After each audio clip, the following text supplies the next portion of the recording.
Maybe because I didn't answer, Hubert became a little impatient. He picked up a pen, the cold touch brushed against my cheek and slid down to my chest. "I'll give you 1 minute to choose, Carrie." Just as I was about to take action, the phone in the office suddenly rang. Ding! Wisnovel reminds you to click the subscribe button in the bottom right corner to read the complete novel. It was urgent. Hubert clicked his tongue, looking displeased. "Hello?" In the end, he answered the phone. While he was busy on the phone, I grabbed the report card and ran. As I ran out, just as the door closed, I turned back. I met Hubert's gaze. I knew I was done for. It's too dangerous. This school is not safe at all. I sat in the classroom, feeling two piercing gazes behind me. While Hubert was teaching on stage, his eyes were always on my back. I need to go to the toilet. As soon as class ended, I grabbed Grace and ran. "Come with me to the toilet." Going to the toilet is the best way for girls to bond. We ran to the toilet and I sighed in relief. Grace. This world is so scary. I couldn't help but complain. I really don't know how Grace, with her fragile body, can handle it. There were 8 people, you know. But since I transmigrated, I've only met these 5 people. I still haven't seen the other 3. Grace waited for me at the door of the toilet. "Then let's leave together?" Leave? I almost held my pee back. After all, I've been given a second chance at life. I don't really want to leave that easily. Our school have 2 spots for exchange students? Are you interested? Grace's voice was calm, even a little excited. I was also interested. Studying abroad was something I had never tried. But they won't let me go. Alan should have no problem, but the others at the school wouldn't approve. Grace chuckled lightly, her voice full of confidence. "I'll deal with it." I didn't know what Grace would do. But since the female lead was willing to help me, I felt at ease. After school, I rushed out like lightning. If I didn't run, my sounds would soon fill the school. Ouch! I ran fast, turned a corner after leaving the school gate, and bumped into someone's arms. Luckily, he caught me around the waist, otherwise I would have fallen. "Are you okay?" A gentle voice came from above me, and when I looked up, I saw a handsome face. That kind of artistic feeling, to be honest. I fell in love. "I'm fine." I pushed the handsome guy away with a smile, but he still looked guilty. "Well, my shop is nearby. If you don't mind, I'll treat you to some desserts. I'm pretty good at making desserts." The handsome guy invited me. I agreed. It's not that I'm stupid, it's just my love-struck brain. That's right. Besides, this is a romance novel, not a horror novel, so I don't have to worry about my safety. What I need to worry about is just my virtue. When I arrived at the handsome guy's shop, it was filled with wooden carvings, each one lifelike. "Wow, are you a sculptor?" I took the dessert he gave me, a piece of chocolate mousse, slightly bitter, but really good. The handsome guy nodded, his deep eyes always gazing at me with affection. Artistic people are probably like that. As I walked while eating, it got a bit dark inside, but I still saw a wall of photos. "Who is this?" I asked, curiously. The handsome guy didn't answer, he just silently turned on the lights. I almost choked on the mousse. Because on the photo wall, all the photos were of me. Side profile, full face, at home, at school, everything. I even saw a photo of me being pressed against the fence by Damon in the morning. I swallowed the mousse and had a bad feeling. I forgot to ask the handsome guy's name. "Carrie, I finally get to meet you face to face." The body behind me clung to me. I had identified this man. Jaden Shaw, a well-known sculptor. The basement of his house was filled with life-size wooden sculptures of the female lead. In all kinds of poses. "Carrie, do you know how much I want to touch you? I've been sculpting your appearance based on your photos, but they can never capture your beauty." Jaden Shaw's hand rested on my waist, enjoying it, leaning his shoulder against mine. Deep breath. I took a deep breath too. A crush turned into a yandere. I tried hard not to stab him in the eye with a fork. Sorry, sir, my brother wants me to go home early. I firmly declined. The next second, I was tied to a chair. I rolled my eyes helplessly. If you want to tie me up, go ahead. Can you do it normally? Jaden Shaw, the most invisible person. In his world, wooden sculptures surpassed the female lead, so the two only had sex once. But that time, it lasted for a day and a night. And it was during that day and night that Jaden carved a basement full of life-size wooden sculptures. He nuzzled against my neck, and I tried to tilt my head back, my gaze falling on the clock on the wall. 5, 4, 3, 2, 1. Boom. The locked door was kicked open, then fell to the ground, shattered into pieces. Finally, you're here. I let out a sigh of relief. I told you, my brother wants me to go home early. There's a curfew at my house. Alan had a rule that I must be home for dinner before 7 o'clock. Otherwise, I would be dragged back even if I ran to the ends of the earth. I shifted my gaze away from Jaden's dark eyes. Sorry, Jaden Shaw. It's my specialty to use someone as a pawn. Blinking my eyes twice, my eyes were filled with tears. Alan, help me, I'm scared. I shouted at Alan, who was coming towards us in big strides. Alan was wearing a black leather jacket, looking quite handsome. Why is Conrad King, who is incompatible with Alan, following him from behind? Seeing me being tied up, these two people who should be worried had a hint of mockery in their eyes? I lowered my head and understood. They are all men with lust. I guessed that Jaden would lose in a 2-on-1 situation. Mr. Shaw, may I ask why you kidnapped my younger sister? Alan said casually, hands in his pockets. And I was in between them. Still tied up. What the hell are they doing? Uncle, it hurts. The two of them locked their gaze, and I could only look helplessly at Conrad. Conrad smiled playfully, his Adam's apple moved slightly. Carrie, you look so beautiful, let's try this when we get home. Damn it. I weakly raised my head and saw Jaden and Alan on either side of me.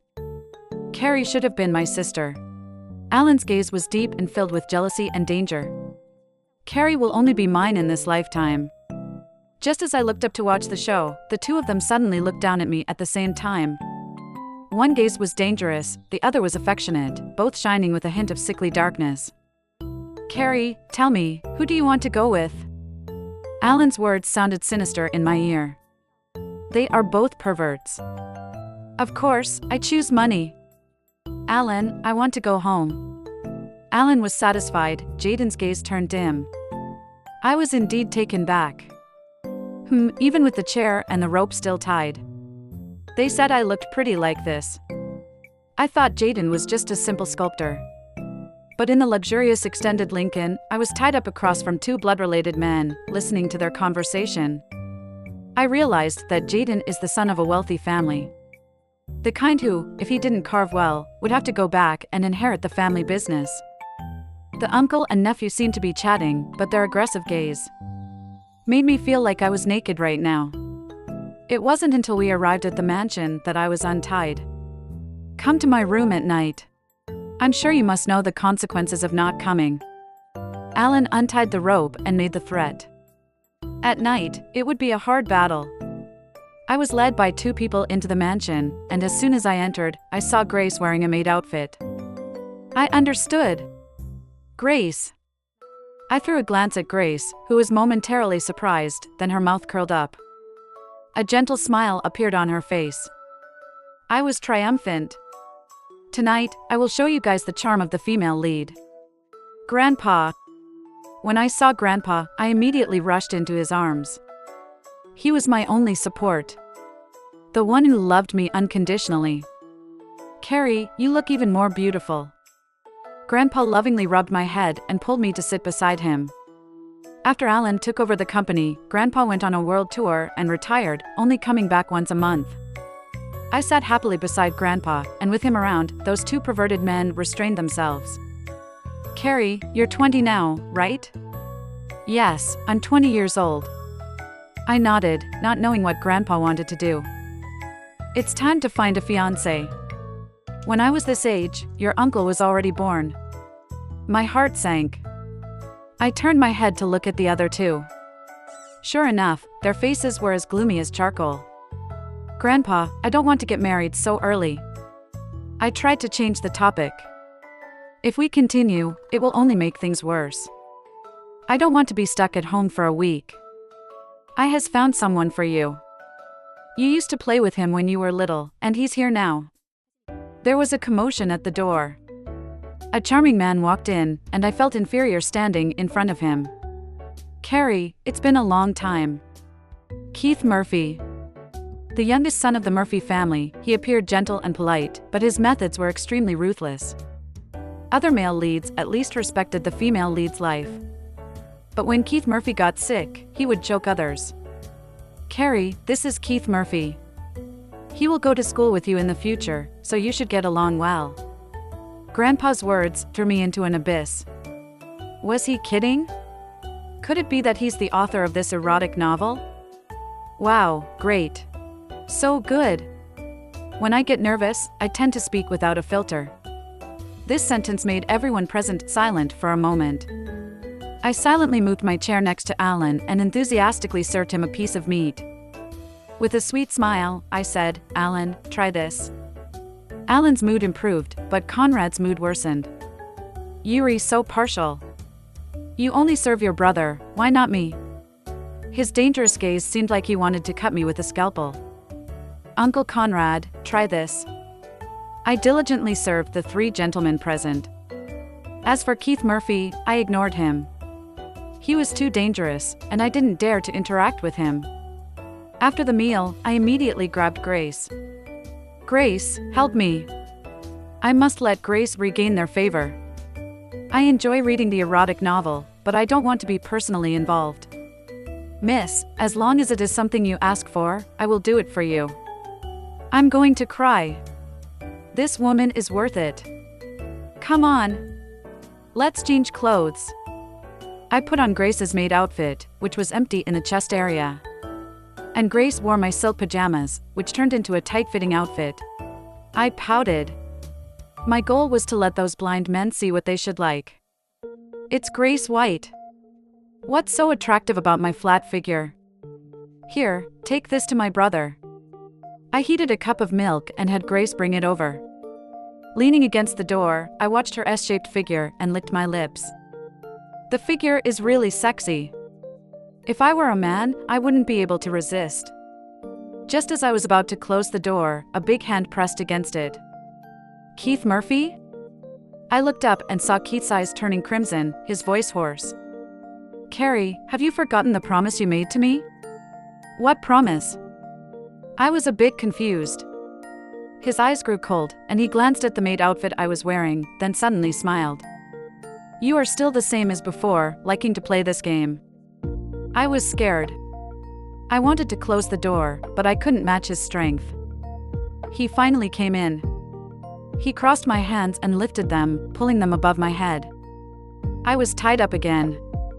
I had even gotten used to it. Keith, this is my home. My brother is upstairs. I wanted to use my brother to suppress him. Unfortunately, Keith didn't fall for it at all. Only when I completely have you, will you forever belong to me? He was like a ferocious wolf, his hand already on my back. He wanted to tear off my clothes. I saw the darkness in his eyes. I was pressed onto the bed. I was lucky. These people were always slow. Like savoring wine, this gave me time to wait for rescue. Carrie. The female lead arrived. Grace directly threw Keith to the ground. Then she held me in her arms. Full of fragrance. My face buried in the softness, I could hardly breathe. What's going on? Alan stood at the door, looking at Keith with a murderous gaze. I struggled to breathe in the air, and suddenly I heard crying. You lied. It was you who said you wanted to be my bride. Have you forgotten the promise you made when we were 5 years old? I glanced sideways at Keith, who was crying with red eyes. He was supposed to be the darkest mafia boss. Why is he crying like a little kid? My memory came back. I remembered that the original owner did say this when she was 5. But this was just a joke when we were kids. I don't care. Carrie, you said it, and I've remembered it for 15 years. Keith crossed his arms, his cheeks puffed up in anger. Unintentionally, he looked kind of cute. Alan sneered. You want to marry Carrie? Stop your daydreaming. Since we have a previous acquaintance, I'll spare you. Alan forcefully pulled me into his embrace. It was stiff. I like softness. He lifted me up, and as I was leaving, I only saw the injured look in Keith's eyes and the inexplicable expression on Grace's face.